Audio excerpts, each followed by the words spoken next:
این پانتون غزنی است. نهاد علمی که حدود 1900 دانشجو از ولایت غزنی و شمار از ولایت‌های همجوار در پهن‌زای‌های مختلف آن مشغول تحصیل هستند. اما نبود پهن‌زای طب سبب شده بود که دانشجویان این ولایت برای ادامه تحصیلات طبی عازم ولایت‌های دیگر شوند که این باعث شده بود تا دانشجویان با مشکلات فراوان اقتصادی و اجتماعی روبرو شوند.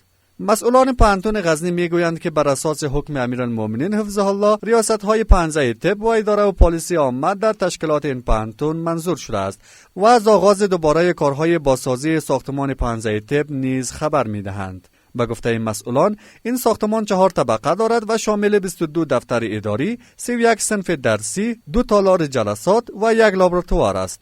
با تکمیل این پروژه زمینه مناسب و معیاری برای آموزش دانشجویان فراهم خواهد شد.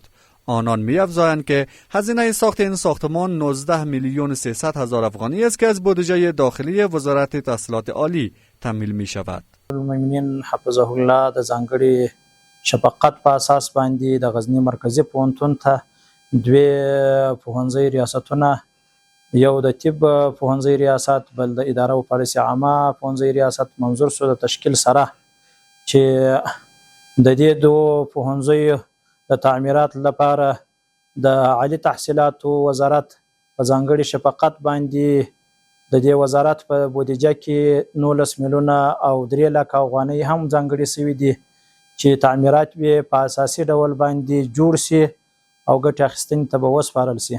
او تاسو ولیدل بالمشاهده چې تعمیرات چارې معیاري روانې دي، 6 میاشتې کې به سرته ورسیږي.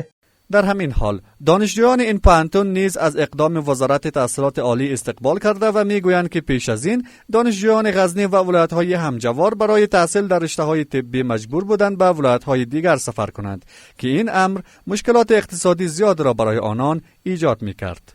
نو دا په ځکه چې د خپل د مسلینو لپاره نږدې ده، ځکه غزنی چې د ډېر مسلین انتخابوي د ستراتیژیک موقعیت کې پروت دی، نو د دې لپاره ډېر ښه چانس دی چې هغه تکړه مسلین او لایق مسلین دلته خپل مثلا غزنی انتخاب کړي. دا دغه لپاره ښه فرصت دی.